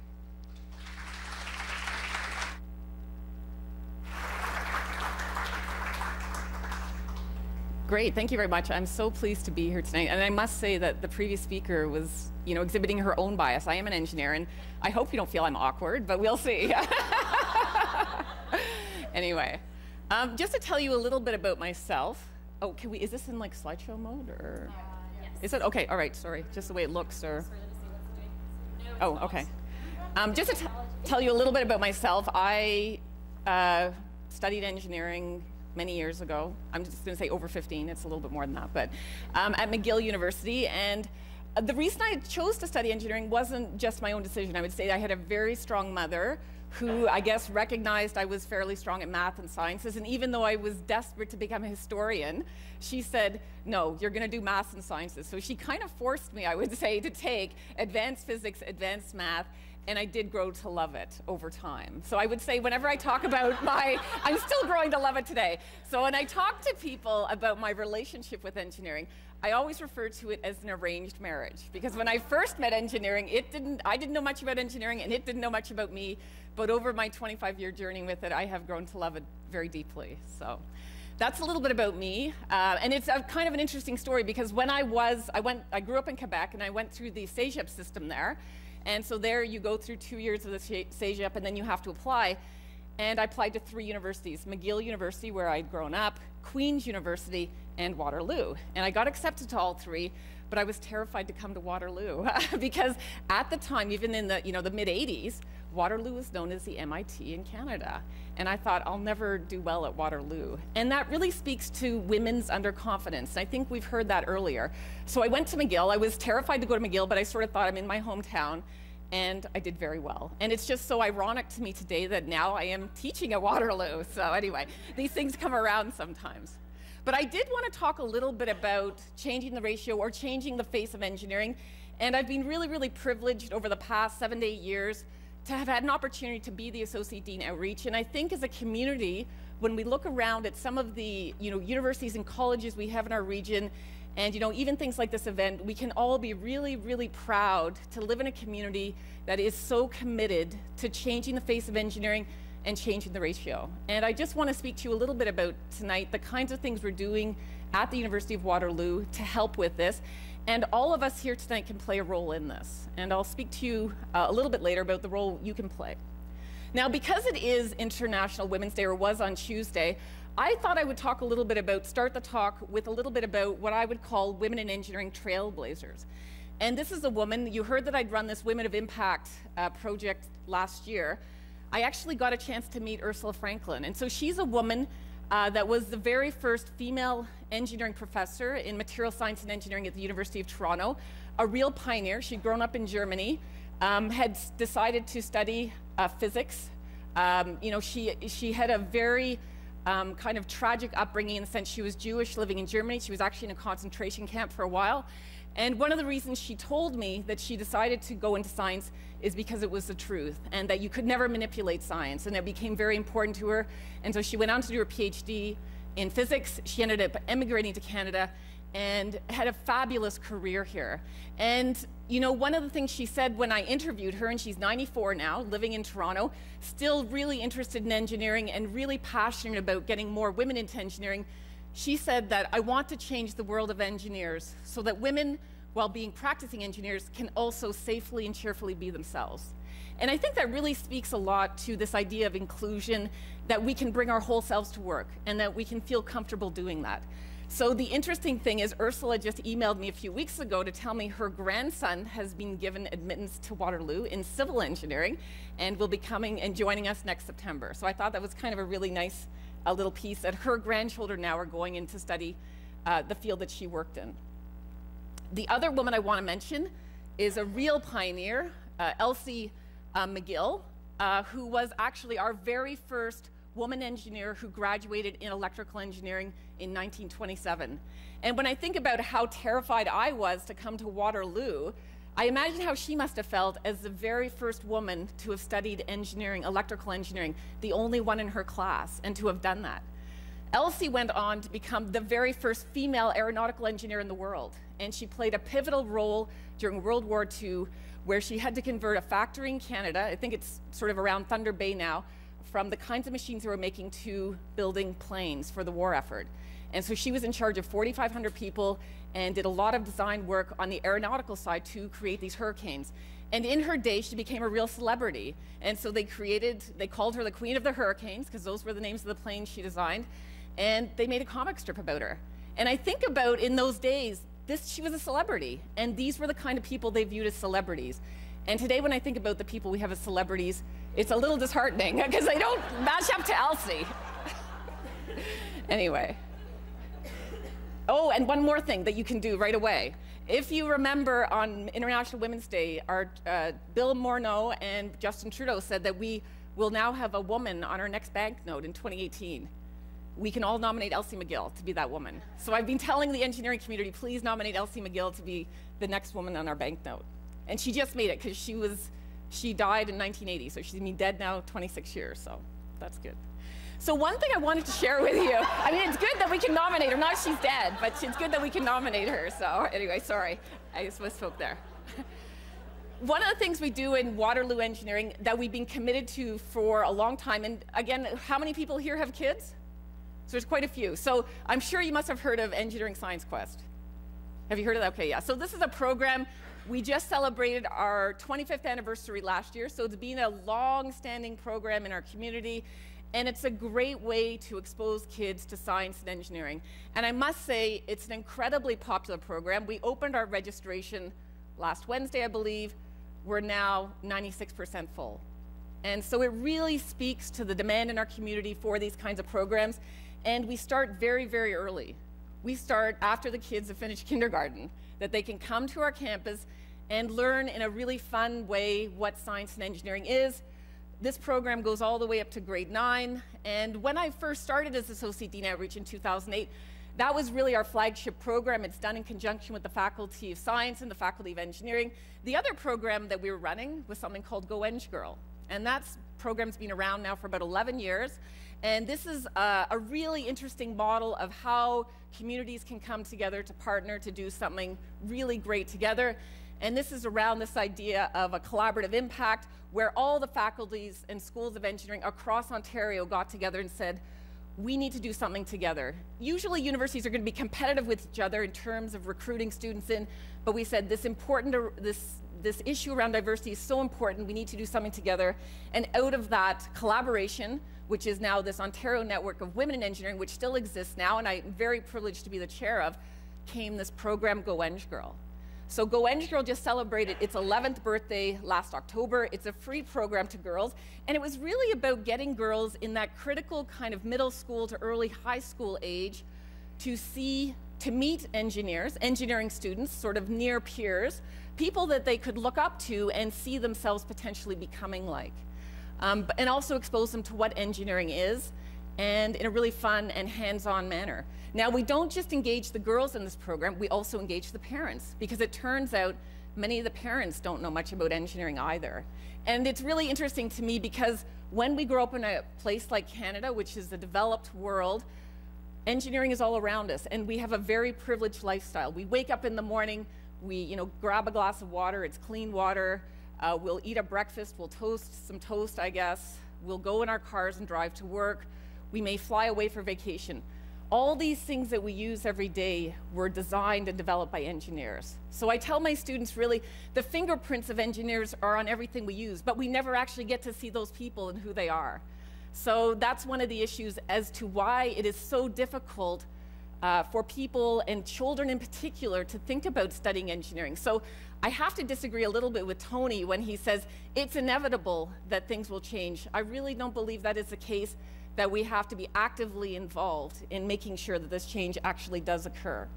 So when I look today at all our engineering programs, the outreach programs we run, we can see how much things have changed in the last 8 years, so that now we engage girls at a much earlier age in sort of girls-only programs, starting in grade 4 through to 6. This is a Girl Guides Badge Day program, where now as a Girl Guide, you can actually achieve an engineering badge, you can achieve a computer skills badge, you can achieve a physics badge. When I was growing up, you could achieve a sewing badge, you could achieve a cooking badge. So what a great evolution in the Girl Guide program to be able to do things like that. We now have Go Eng Girl. We also have some coding-specific ones, because coding is such an important part of everything we do. I was speaking to a woman at GM, and she said, when we drive a car, it's no longer a car. She calls it a computer on wheels, because there's so much computer technology in cars today. So everything we use today has some form of computer interface and software involved with it. So we've got a Go Code Girl, we've got a Code Squad. And so it really speaks to the evolution and the importance of doing some of these programs in an all-girl environment, so that they feel confident in what they're doing, and they see other girls around them that are a little bit like-minded and have a similar interest to what they do. So one of the programs, and I wanted to show you this picture because I wanted you to get an idea in your mind of what girls think engineers look like. So this was one of our Girl Guides programs, and we were waiting for the other Girl Guides to come, so we said, why don't you draw us what you think an engineer looks like? Now, maybe if these girls were growing up in San Francisco, they'd have a white guy with a hoodie on. I don't know. But this is what came back. Is that what an engineer looks like? Often, they're in a uniform, they have a tool, there's no people in the picture. What are they working on? Anyway, so it's kind of interesting to see that. We also got them, so they did the Girl Guide event to get their badges, they got their engineering badges, so we also asked them to do it after they were done, and this is the picture that came back, after they saw and had met some real live engineers. And so it's amazing. Look at the difference in the picture. She's smiling, she's wearing an iron ring, so they obviously got that part. That was important to them, the iron ring, the jewelry, so that was really important. They've got blueprints for a building, so it's a much more engaging kind of photo. I've got one more example to show you. This was another picture. I like trains. This person looks, he doesn't even look healthy. I mean, he's just sort of staring there stunned. Again, many of these pictures are male and stuff, and this is another example of after. A hydro engineer. She's happy now. She's not looking stunned. Anyway, so I'm speaking to the parents in the audience now. You have a vital role to play in terms of educating your sons and daughters around the role that engineers play and their own beginnings of bias around what these roles are and what they look like. Because there's no way, if your daughter thinks that this is what an engineer looks like, that she will ever aspire to go into engineering. So Tony, get your daughter to draw an engineer when she's a little older and see what it looks like. So on my final slide, I just want to show you there is hope for the future. We've been working really hard at this, and this isn't just the University of Waterloo in isolation. We have so many partners in our community that we work with. Google's been a big partner of ours, and it is something we can all be proud of in our community. But when we look at sort of what's happening, and I did have to show one graph because I am an engineer and I love data. This is looking at the percentage of female overall enrolling in first-year enrollment in engineering, sort of from 2009 up to 2015, this past September. And this is sort of comparing the University of Waterloo to all the universities across Ontario and then Canada. And it gives you an idea of where we were at not that long ago. 8 years ago, coming into first year engineering, we had about 16% women, overall 16, 17%, and that does not divide equally. A lot of women want to go into biomedical engineering. That's close to 40% women. In software engineering, 10, 12%. So it really starts to distribute based even on the titles of the disciplines. We can see that things have started to improve, but it's really been, this is where we really did start to focus in on some of those outreach programs. And we actually hired a women in engineering coordinator to work with the youth in our community and also to work on some of the recruitment side. And we can start to see that it's made a difference so that now, look at where we are compared to Ontario and Canada. We've jumped way ahead of where Ontario and Canada is, so that today Waterloo actually is educating the highest number of female engineering students across the country. So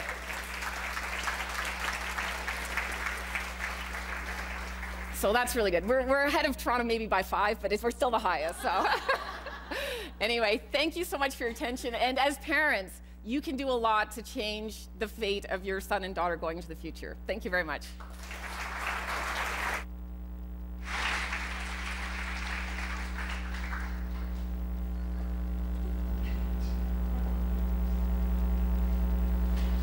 I'm not going to worry about that because I want to make sure we all get out in a good time. Our next speaker then is Dinah Davis, who I've known for a number of years now. She is a computer scientist and engineer and developer and manager and all sorts of amazing things. Right now she is the Director of Research and Development at Arctic Wolf Networks. And interestingly, I think for us tonight, she just launched something called Code Like a Girl, and we'll be sharing that link out as well.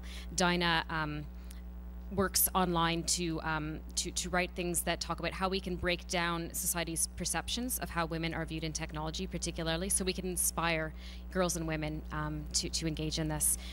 She's written numerous articles about what we can do to amplify women's voices and increase gender representation, and is often requested to speaker support at events that are promoting STEM for women and girls. Please welcome Dinah. All right. Usually my voice is loud enough without a mic, for those who know me, so now you get extra loud, Dinah. Thanks a lot, Stephanie. I wanted to just talk about increasing the gender ratio, specifically in workplaces. So I wanted to relate a story of mine from university. I went to a small school in Alberta that's known as an education school, and the ratio of women to men at that school was 7 to 1. So for every 7 women, there was 1 guy. It worked out pretty good for the guys, I'd say. But when I went into my 3rd year university computer science class, I walked into a room with 60 men and 2 women, and that one of them was me. And I can't tell you how intimidating that was. And I'm pretty comfortable in most of those kinds of situations, but that was extremely, extremely intimidating. I made it my goal during that class, that very first class, that I was going to turn around and I was going to talk to the guys behind me, and I was going to ask them if they would work on the next assignment with me.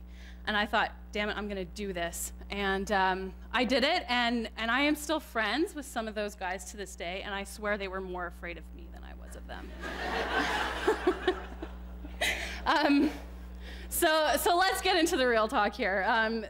That kind of started my passion for wanting to change how things were. I didn't feel it was right that the ratio was like that. So today I'm here to talk about how we can change the gender ratio in our companies today with some really concrete and specific things. And the way I want to talk about that is hiring. So if you don't have enough women in your company, eventually you have to hire them.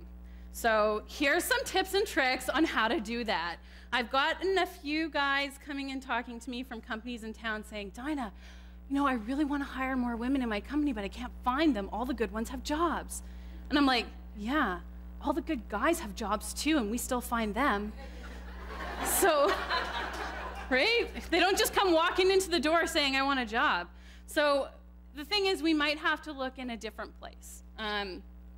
So let's think about how we set up our recruitment events. What does the recruitment events look like at your company? Are there a lot of video games? Do you do golf tournaments? Is there a hockey game involved?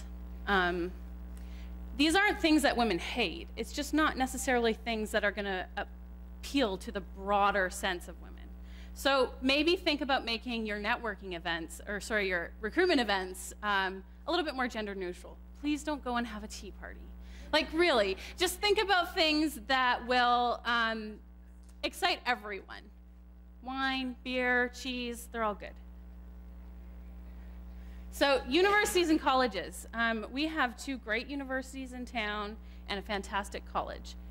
Each one of these places has women's organizations. The University of Waterloo has 3. They've got women in engineering, women in mathematics, and women in computer science. And women in science. Thank you. They've got 4. So Anne Laurier's got women in science, and I believe Conestoga College has some as well. What can you do with that? You can reach out to those organizations, post your jobs with them. You can potentially get them to email their alumni with your job posts. You could ask to do technical talks for their women, by your women, if you have them. If you don't, no, this is a problem. In some startups right now, they don't have very many women. You can still help. You can ask how they would like to be sponsored. What help do they need? This puts you out there as a company that cares about it, which means more women may want to come and work for your company because they hear you care about it. Conferences. So there's some really great conferences around. One that just happened in January was Canadian Celebration of Women in Computing. There was 500 technical women at that conference in Ottawa. I went to a similar event a year and a half ago in Guelph, and it was the Ontario Celebration of Women in Computing. And I asked if I could do interviews on site with my company, and they happily agreed. Within a few days, I had 20 interviews, and one of the best test developers I've ever hired I got out of that. There's one more fantastic conference, if you haven't heard about it, Grace Hopper. There is close to between 12,000 and 20,000 technical women that attend that event. Go to it. Send your women to it. It's great professional development for them. It increases their networking capabilities, which means you can reach more women to hire. You seem, again, like a company that cares. These are all really important things to do. And by the way, small plug for UW, they're looking for money to sponsor some students to go to Grace Hopper. Talk to Mary after. You can host women in tech events. Thank you, Sun Life. This is fantastic. What does it do? It shows you care. You care about this. You're willing to be vocal about saying you care. But more than that, there's other organizations in town that are always looking for free space. Women Who Code is one of them. Ladies Learning Code is one of them. And Geek Girl Dinners is one of them. So these are places where we get women together and talk about tech, or we learn something, or we get to code and create a community with ourselves to grow ourselves. By sponsoring those events, again, you look like you care. And as well, you get to meet those women, which means you get to meet the smart women who are in jobs, and maybe you can hire them. Interviews. This was touched on a little bit earlier today. When you finally get one of those like amazing women into your office to interview them, don't interview them with a panel of 5 guys. That's not very comforting. If you don't have technical women currently that can interview them, that's okay. Find a woman, any woman in your office. Please have one. And get them to do a tour of the office. Make them feel comfortable in your space. Talk about the fact that you want to hire more women because you feel diversity is a benefit to your company. Mentorship and peer-to-peer groups. I'm the champion, one of 3 champions for the Women in Tech peer-to-peer group at Communitech. We have over 400 members. We're one of the biggest peer-to-peer groups. So what can you do? You can send your women, because the inclusion factor. You can be speakers for us. I'm always looking for speakers, so please come be speakers for us. And you can sponsor parts of our event. There's also mentorship group run by Communitech, and you can send your women to be mentees, or you can support your senior women by making them mentors. I do mentor a girl in there, and it's a great learning experience for me as well as it is for her. And they open up their networks, find more women to talk to, more potential hires for you. All right, so I'm really passionate about this stuff, as you can see. It's really important to me. I have a little girl down there, as you can see. She's very smart. She was playing Lightbot earlier. She wanted me to tell a story about her, so she's playing Lightbot, and she's really good at it. I don't know, I'm proud mommy. For those of you who don't know what Lightbot is, it's a game that teaches them how to code. So Code Like a Girl, it's a website right now. It's also a Medium publication. It's my voice, and my voice trying to amplify your voices. I really want to make a space where we can convince young girls to consider careers in tech. It's not that every young girl should be in technology or be a coder, but I really want them to know that that's a viable career path for them. And I want to support the women who are in technology, because there's not that many of us. And the more you feel supported, the more you want to stay. And lastly, it's all about just getting the word out there, men, females, everybody, just how they can support the women in tech today. Thanks for your time.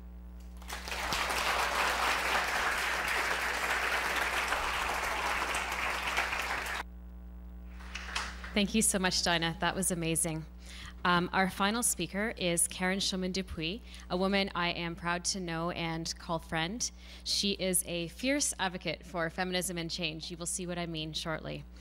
I'm proud to say, don't be afraid. She is a board member of our newly formed Hive Waterloo region, which is going to be taking over Year of Code Waterloo region in July. She is an entrepreneur and an award-winning communicator who has worked with startups and entrepreneurs in the field of information, communications, and technology. That's ICT, if you've heard the term before.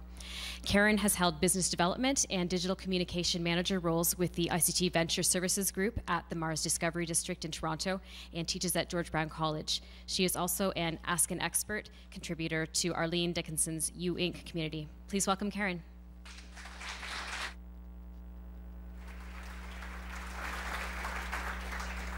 Thanks, my friend.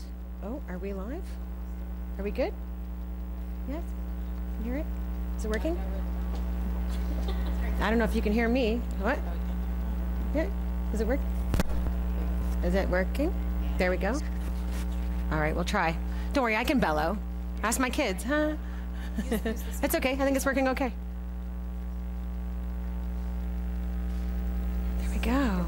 And we're ready to roll? Fantastic. Thank you so much.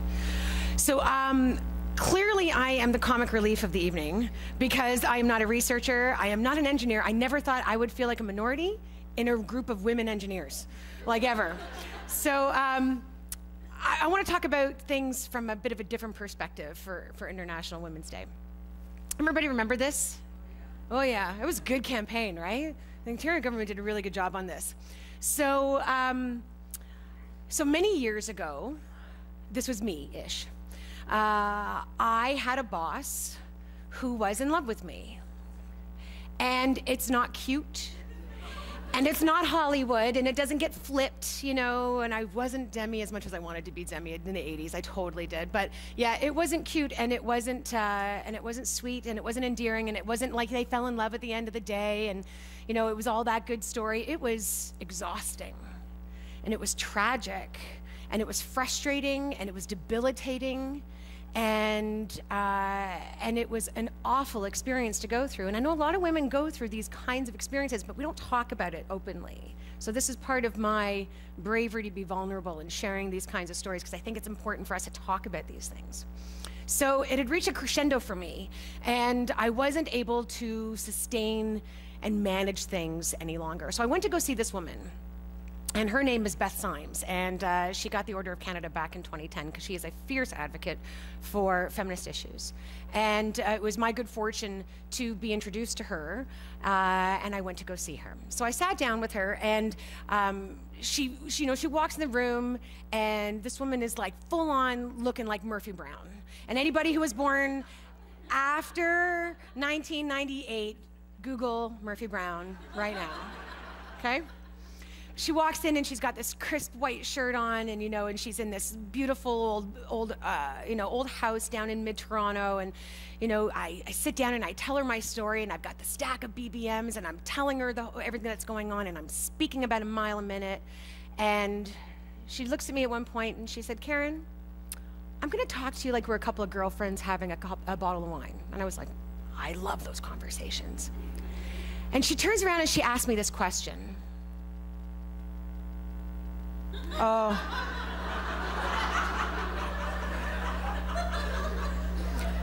So this was me. And it wasn't anybody who knows me know that it wasn't the question that scared me or set me off, because I'm quite uncomfortable with the vernacular. It was the fact that I wasn't expecting it from her. And in that moment, she educated me. And I felt like it was a cold cock punch right to the head. It was exactly what I needed. What she said to me was, "Karen, clearly you are not being valued by your organization. So what you need to do is every single day, do one thing to get you closer to where you want to be." And it was the first time I was a young woman. I didn't have a professional designation. I was a single mom. I didn't have the ability, Mike Harris, I became a Canadian in '96 because Mike Harris decided to change my school plan. So I was, landed immigrant, had been here, American, Canadian, and British now, triple threat. But at that point, I became a Canadian because I wanted to vote against Mike Harris, because he took away my options. And that's what happens to a lot of women. Our options and our opportunities are taken away. And this was happening to me in this work environment. My opportunities were being taken away from me. So when she educated me to this option, when she told me what to do to take care of myself, for the first time in my life, I became my career. It wasn't to be a lawyer, to be a doctor, to be a professional in that regard. I became my career. And that changed my life. And I think it's important for us to remind ourselves that we bring value no matter what our role is. And we bring value to a conversation. We've talked a lot tonight about diversity and that inclusion and different perspectives, and how I love the pieces of work from Catalyst, because it shows quite clearly that when we actually are more inclusive, our organizations do better no matter what the organization. And you know what that is? That's my alarm. 1 second. So just so my boys know, you should be doing your 5-minute journal right now, because they're watching. Don't get away without doing homework and when I'm around. All right, so now, about 5 years ago, this was me. I look happy, don't I? Super happy. So 5 years ago, I was diagnosed with a condition called ulcerative colitis. Anybody know what ulcerative colitis is? I'm sure there's going to be a few people in here that are a little not so quiet now. This is the stuff we don't talk about again. It's when your body basically shuts down. It is when the lower part of your intestinal system is diseased and has real problems in just doing those basic human functions at times. Not all the time, but when it goes into crisis, you're in crisis. Nothing is more humbling than when that most banal part of the human condition is not working.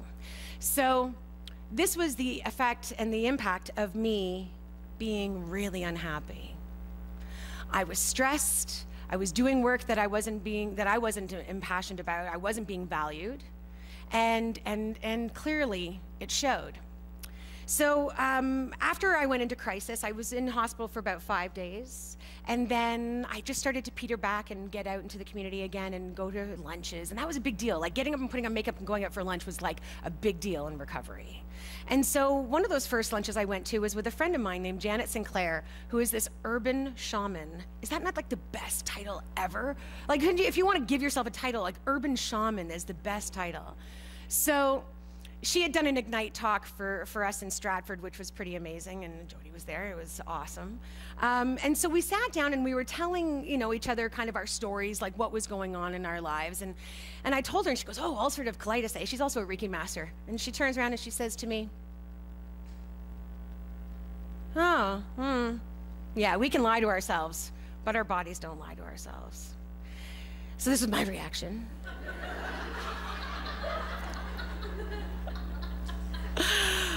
And of course, what was I holding on to? I was holding on to a lot of things. I was holding on to a mortgage, and I was holding on to security, and I was holding on to paying my bills and being in a scenario that allowed me to be at home. And, you know, it wasn't great, but it was something that allowed me to actually kind of find some balance. But apparently I wasn't quite as balanced as I had hoped. So the reality, of course, is that I was fearful of that change, and my body was showing me that it wasn't working for me any longer. So if nobody's heard of this company, I hope you hear of them soon. So this is Empatico, and they are a startup out of Stratford, and I'm a huge, huge fan of this organization. So this is Don Wright, and Dr. Don Wright is the scientist behind this company. And he, it's a psychometric Jungian-based science that they use to actually help create hot teams. So it looks at team dynamics and what happens when you put differing personalities together, and helps you actually work with them on a dashboard. Seriously, check out Empatico. It's my little plug. They're awesome. But of course, being a friend, I was around in the early days, and I was doing kind of the beta testing and redlining all their science, because I kind of fall in between a few different kind of personality traits. But ENFP is kind of my go-to. If I'm an ENTP sometimes, but you know, ENFP is pretty solid. So Don's giving me, well, this is when we relate it to Myers-Briggs, and he's giving me this breakdown of kind of what does that mean for me in my everyday experience. And he says, you know, as an ENFP, he goes, you've already won the universe. You've already beaten all the aliens, and you slayed all the dragons. And then he had a question for me. Can you just enjoy it? Well, yes, I can. In my best moments, of course I can. But it's so hard. I spend so much time, you know, talking about what do I see and what do I know, and I validate to the nth degree. Does that sound familiar to anybody? And I know this because, and I experience that because, and I can give you this information because, well, the reality is I'm informed by a million different data points, and when I know, I know. I know because I'm informed by those data points. And he was telling me how when I validate myself, I just drop my energy. So something that I'd been experiencing through those different years and those pictures that you saw earlier. So what I wanted to wrap this around is that fear, the imposter syndrome, fear of success, fear of not being good enough, fear of not being smart enough, fear of not being educated enough, all these fears, they are the only thing that are really killing us. These are the things that stop us from trying. They're the things that stop us from applying for engineering roles. They certainly have stopped me from applying at Google. Just saying, we can talk, like really. Maybe, so. But no matter what it is that we're approaching, no matter what it is that we're doing, we have opportunity ahead of us. And so tonight we've talked a lot about mentorship. And part of that is, you know, mentorship really comes when it's really, and it has such that impact that changes your lives. That comes from a place of trust, right? When you trust the person it's coming from. But sometimes mentorship comes not from a built relationship. So we've talked about Sun Life has a mentoring program. We've talked about the engineering program has a mentoring program, right? Everyone at one point, Catalyst has talked about how important mentorship and P2P programs are. And Dinah just talked about it as well with the programs at Communitech. And these are incredibly important programs, and I am a huge advocate for them. And they are very different from champions and ambassadors and sponsors in more corporate environments. And those are also incredibly important. But what I wanted to share from these examples tonight is sometimes mentoring can happen in a moment. Sometimes it can be a $500 an hour meeting with a lawyer. And sometimes it can be with somebody who has some insights about you. And sometimes it's going to come from somebody who's loving and caring and supporting of you. But sometimes really mentoring is just going to happen. So you've got to be open to being mentored, but also open yourself up to mentoring. I call this the gift of honest feedback, which quite honestly makes me unpopular at times. I've accepted that. I try to do it with kindness. I try to do it with love. But I also, the way when Tony talked about how this is inevitable, right? And Mary, you said that it was, you know, it's not inevitable if we don't do anything about it. this is why I say these things. This is why I call these elephants out and I eat those elephants on the table. This is why we need to have these conversations, because unless we talk about sexual harassment, unless we talk about how you get blocked in progression at organizations, unless we talk about the biases in interviewing and everything else, unless we talk about these things, we continue to not move forward with them. So I encourage you to embrace those opportunities. I encourage you to remember that you are a fierce warrior and that you need to enable that fierce warrior for others around you. And in the least, let's try to just abandon the perfection. Thank you very much.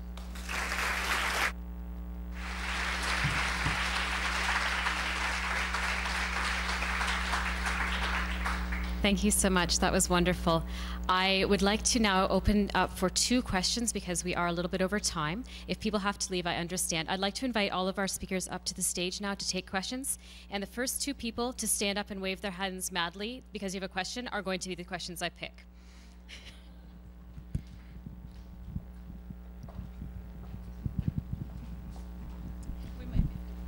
That's all right. Are we just going to have them stand here because they are rather attractive? I think so.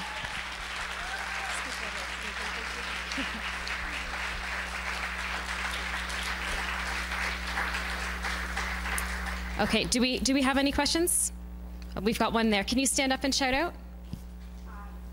Just thank you all, absolutely. The amount of ideas that you provide tonight is, I find it just overwhelming. Thank you.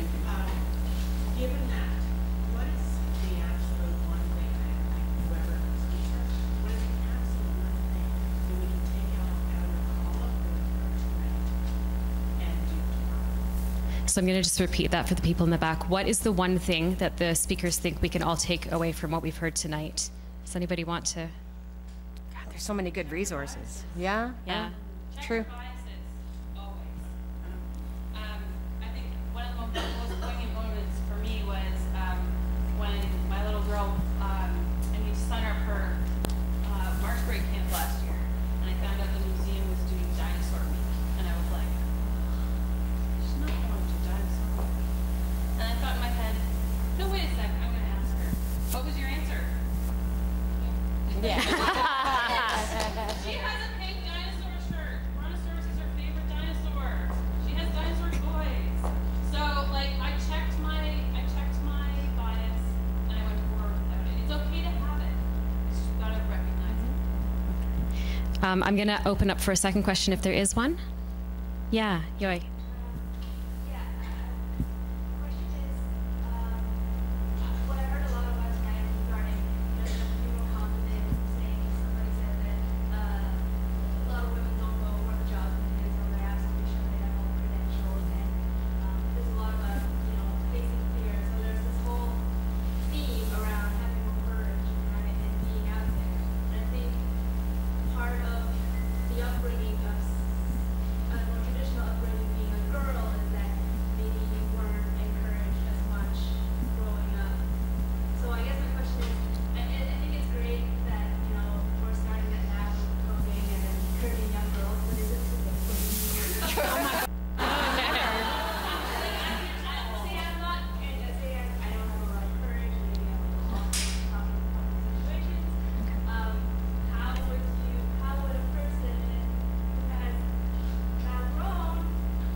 Thanks. I'm just going to repeat that for people again. Sorry, Alice.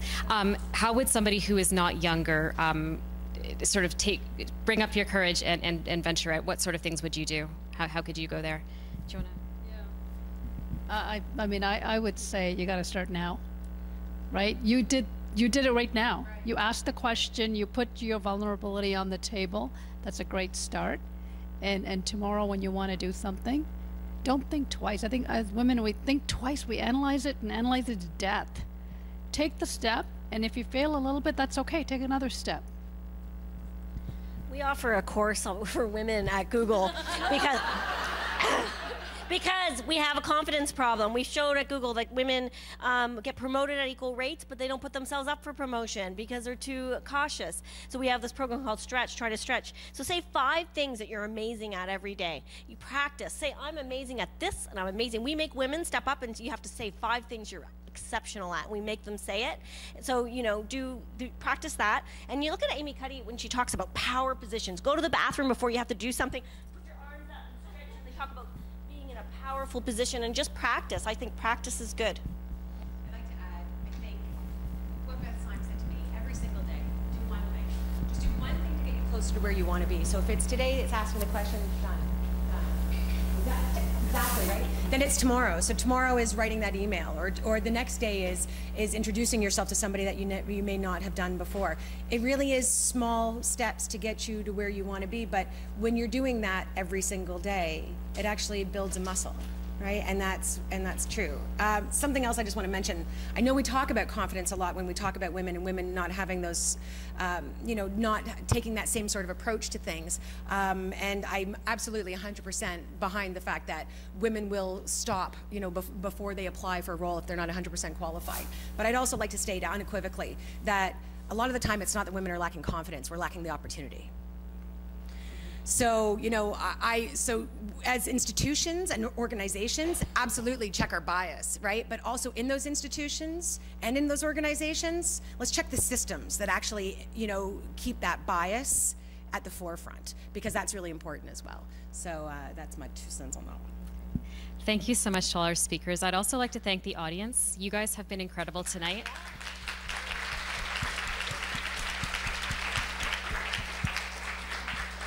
I know some of you have been tweeting, and for those of you that aren't on Twitter, this would be an interesting introduction to go follow the Change the Ratio Waterloo Region hashtag, because there's been a really interesting back channel going all evening, and so we'll be sharing that later. We'll also be sharing a recording of tonight's live stream, so if you follow Year of Code on Facebook and Twitter, you'll be able to find all of the things from this. I often find that at events like this, we're preaching to the converted, so it's now on you to take what you've learned and preach to those who are not converted. Yeah, it's up to you guys. Slay all the dragons. So at this point, I'd like to invite everyone who is able to come to join us down the street at TWH Social. You basically go out the front door of the library, you go left, and it's about 3 blocks down. Krista's going there now. You can follow her if you want. And we're going to have some of our speakers there to continue a discussion. Other than that, I should mention, if you are planning to do that, leave your cars wherever you've parked them, because parking is free in the evening. You don't have to go moving them. And the library is now closed. They have been so lovely staying open for us. But I'm going to ask that we keep our discussions and things to a minimum, and we exit in a timely fashion so that they can get home too. And I'd like to ask the speakers to stay here for a moment there. Thank you. Thank you so much. Have a great night.